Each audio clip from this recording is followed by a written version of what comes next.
የኢሳያስ አፈወርቂ አገዛዝ አከተመለት። ሰበር የተባለ መረጃ ወጥቷል። ዝርዝሩን ትሰሙታላችሁ። በተለያዩ የሀገሪቱ አካባቢዎች እየተደረጉ ያሉ ጦርነቶች አሁንም ተጠናክረው ቀጥለዋል። በምስራቅ ጎጃም ዞን በድሮን የታገዘ አደገኛ የተባለ ውጊያ ተደርገዋል።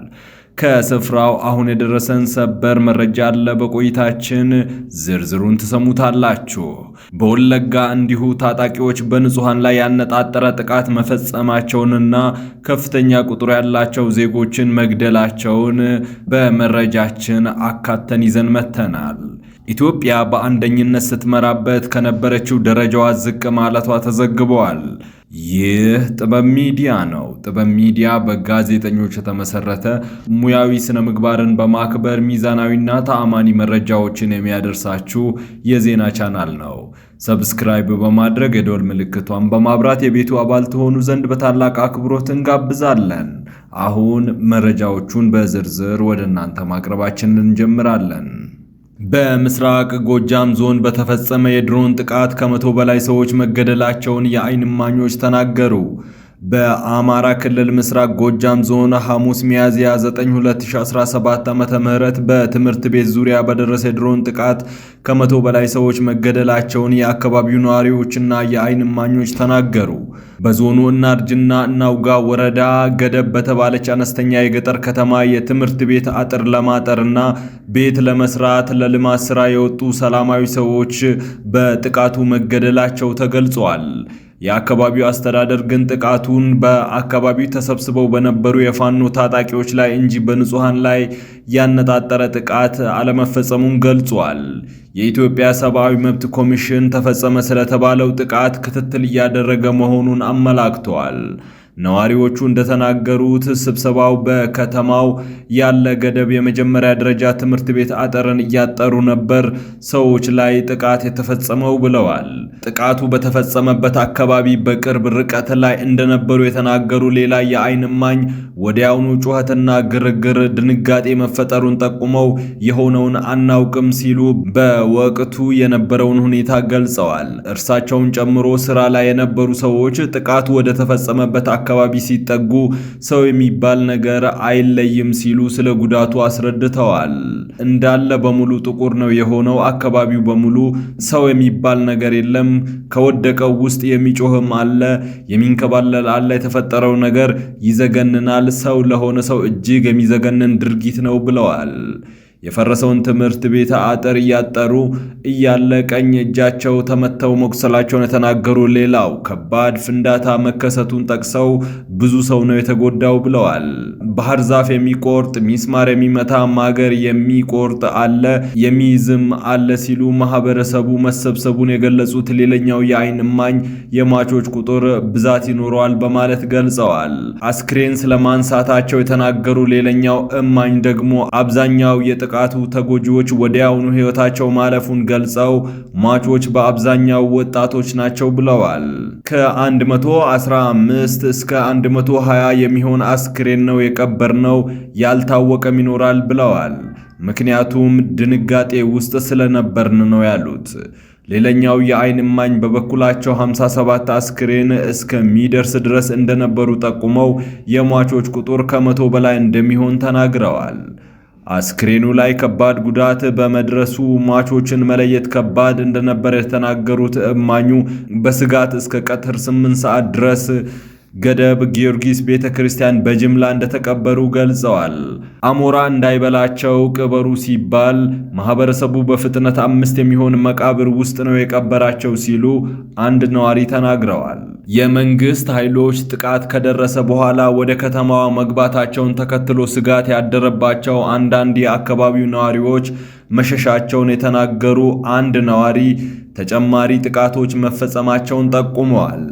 ማህበረሰቡ ከተረጋጋ በኋላ ለሟቾች ድንኳን እንደተጣለና ከቀናት በኋላ በአካባቢው ፍርጅ የሚባል ማስተዛዘኛ መርሃ ግብር እንደተደረገ ነዋሪዎች ተናግረዋል። ሰሞኑን ሲሸበር ነበር፣ ህዝቡ በሙሉ ሽብር ላይ ነው ያለው ሲሉ ደግሞ ድሮን ጥቃት ይደርሳል በሚል የፋሲካ በዓልን በስጋት ማሳለፋቸውን በዓል የሚባል ነገር የለምም ሲሉ ተናግረዋል። ከባድ ሐዘን ውስጥ ነው ያለው። በዓል ምንም አይመስልም ነበር።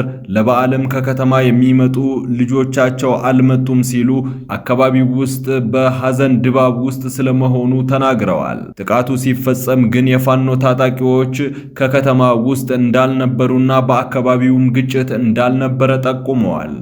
ታጣቂዎቹ አንዳንድ ሥራ ለመስራት ካልመጡ በቀር ከተማው ውስጥ አይታዩም ሲሉ አንድ ነዋሪ ተናግረዋል። ነጋዴ እንደሆነ የተናገረ አንድ እማኝ ደግሞ ሟቾች ንጹሃን ስለመሆናቸው ሲናገር በርካቶች በንግድ ስራቸው የሚታወቁ ሰዎች መሆናቸውን ገልጸዋል። ሌላ ነዋሪ በበኩላቸው የተሰበሰበው አጥር የሚያጥረውና ቤት የሚሰራው ሰው በቀረጸው የድሮን ቅኝት የፋኖ ስብስብ ነው ተብሎ ታስቦ ይሁን ያወቅነው ነገር የለም ብለዋል። ምናልባትም ስብስቡ ፋኖ ነው ተብሎ ታስቦ ይሆናል፣ እንደዚህ ነው እኛ የተረዳነው ሲሉ ጥቃቱ ሊፈጸምባቸው የቻለበትን ምክንያት ግምታቸውን ገልጸዋል።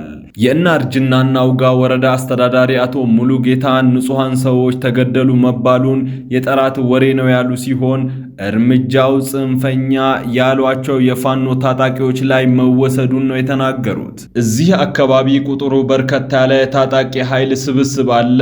ስብስቡ ስልጠናን ጭምር እንደሚሰጡ ነው መረጃ ያለኝ።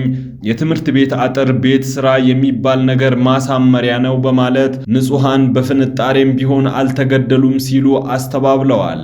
የፋኖ ታጣቂዎች በበኩላቸው በወረዳው በስፋት እንደሚንቀሳቀሱ ጠቁመው ገደብ ከተማ አካባቢ ላይ ግን በወቅቱ ምንም አይነት ታጣቂ ኃይል አልነበረም በማለት በጥቃቱ የተገደለባቸው አባላቸው እንደሌለም ተናግረዋል። በምስራቅ ወለጋ ዞን ኪራሙ ወረዳ በዳሳ ጨቢ በተባለች ቀበሌ ትላንት ማለዳ ላይ የፋኖ ታጣቂዎች ባደረሱት ጥቃት የተገደሉ ንጹሃን ዜጎች ቁጥር ከ15 በላይ መድረሱን ነዋሪዎች ተናገሩ። የትላንትናው ጥቃት በሳምንት ውስጥ ሁለተኛ ጊዜ መሆኑን የገለጹት ነዋሪዎቹ ከቀናት በፊትም በነበረ ጥቃት የሰው ሕይወት መጥፋቱን ተናግረዋል። በትላንትናው ጥቃት እስካሁን ድረስ 15 ሰዎች መገደላቸውንና ተጨማሪ ሰዎች መቁሰላቸውን የሟቾች ቁጥርም ሊጨምር እንደሚችል ተናግረዋል። ታጣቂ ቡድኑ የቀበሌዋን ነዋሪዎች በሙሉ ማፈናቀሉ ተሰምቷል።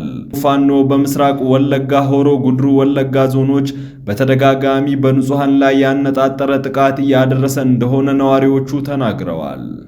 የኢሳያስ አፈወርቂ አገዛዝ አክትሞለታል እየተባለ ነው። አዲስ አበባ ቢሮ የከፈተው ብርጌድ ንሓመዶን ጨምሮ ብዙ ተቃዋሚ ኃይሎች ስርዓቱን ለመገርሰስ የትጥቅ ትግል መጀመራቸው ታውቋል። የኤርትራ ሕዝብን እየጨቆነ ያለ የምስራቅ አፍሪካ የሰላም ጸር የሆነው የኢሳያስ አፈወርቂ ኃይል ሊገረሰስ ይገባል ሲሉ የሻዕቢያ ተቃዋሚ ከሆኑ ድርጅቶች አንዱ የሆነው የቀይ ባህር አፋር ዴሞክራሲያዊ ድርጅት ዋና ሊቀመንበር ኢብራሂም ሃሩን ተናገሩ። አልጀዚራ እንግሊሽ ኢብራሂም ሃሩንን በማነጋገር ትላንት ሰፋ ያለ ዘገባ አሰራጭተዋል። ዓለም አቀፉ ማህበረሰብ በወታደራዊ መንግስት ጭቆና ውስጥ ለሚገኙ በሰቆቃ ለሚንከላወሱ ኤርትራውያን ሊደርስላቸው ጊዜው አሁን ነው ሲሉ ገልጸዋል። አክለውም ጦርነት እንጂ ሰላምን የማይወድ ክፋትን እንጂ መልካምነትን የማያውቅ ጭቆናን እንጂ ነፃነትን የማይፈልግ ዕድሜ ልኩን ምስራቅ አፍሪካን ብሎም ኤርትራና ዜጎቿን እያሰቃየ ያለው አምባገነን ሊገረሰስ ይገባል ብለዋል። ዓለሙ ሁሉ ለኤርትራ ሕዝብ ነፃነት የበኩሉን አስተዋጽኦ ለማድረግ እንቅስቃሴ ማድረግ አለበትም ብለዋል። በምንዛሬ ፖሊሲ ለውጡ ምክንያት ኢትዮጵያ በምስራቅ አፍሪካ የነበራትን የአንደኛነት ደረጃ ለኬንያ ልታስረክብ ነው። ኬንያ በምስራቅ አፍሪካ የነበራትን ግዙፍ ኢኮኖሚ የሚያሰኝ ስያሜ ከኢትዮጵያ መልሳ ትረከባለች። ዓለም አቀፉ የገንዘብ ተቋም ትላንት ማምሻውን ባወጣው የጸደይ ወቅት የኢኮኖሚ ምልከታ የኢትዮጵያ ገንዘብ ከትልቅ የውጭ ምንዛሬዎች አንጻር የነበረው ቦታ በኢኮኖሚ ለውጡ አማካኝነት በመዳከሙ ዓመታዊ ጥቅል ምርቱ በዶላር ሲታይ በከፍተኛ ሁኔታ እንዲቀንስ አድርጎታል። ይህም የሀገሪቱን ዓመታዊ ጥቅል ምርት እንደ አውሮፓውያን የዘመን አቆጣጠር በ2025 ወደ 117 ቢሊዮን ዶላር እንዲወርድ እንዳደረገው ነው አይኤምኤፍ የገለጸው።